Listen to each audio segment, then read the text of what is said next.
Jens, you worked in some big organizations, and obviously you part of the co-founding team and the investor behind the XYZ playground. So what do you think in terms of the way businesses are structured and the way that they are thought? How can we use young thinkers to bring an entrepreneurial mindset into different teams, into structural shifts and things inside big organizations? Yeah, I think the first way of engagement is a challenging and an inspirational way. So there are different ways depending where the company is and depending how open the people are you would engage with.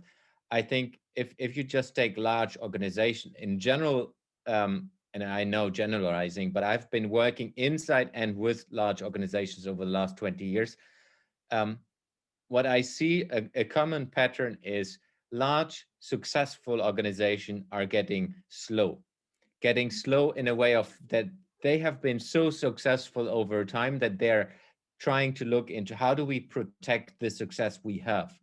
That means that the culture inside the organization is changing towards a protecting organism. um, and I think that's for me it's a dangerous state, because that means you're not looking into reinventing yourself anymore, which you do when you're growing very fast and looking into different opportunities every day, every day, every day. I get it from a business perspective that you want to have stability for your business, but I think that what you always need to have somewhere in your DNA, in your organization, you need to have an organism which is not going that way. You need to have an organism and a culture way of thinking which helps you to move on. And I think that's one of the biggest opportunities taking young minds into an organization, because young minds are not attached to the business yet. And it doesn't matter if they're from internal and or external. It's like they have different ways of thinking, they have different behaviors, different values, different needs, dreams and desires than established managers or people who have been long term inside the business. So I think that's putting these people together, the ones who have been driving this business successful over the, let's say, 20 whatever years, and then people who have not been part of that, who are just by asking questions in a different way will help the organization to think differently, which will lead to different topics, which will lead to different activities, which will lead to different conversations in boardrooms, and that then will help to take different decisions going forward for the business. I think that's the biggest topic,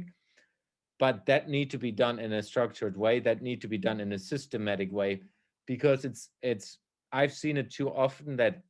when you instill like innovation cultures or entrepreneurial cultures that are not systematically, it's basically it's flaming up, it's something on the side, it's not really working inside the business, and it's not supported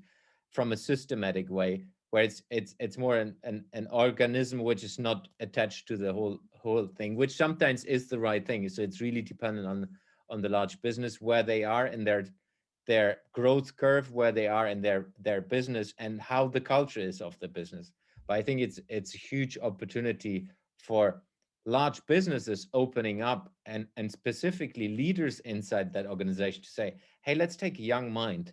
into our boardroom, into a supervisory boardroom, and have this person saying something,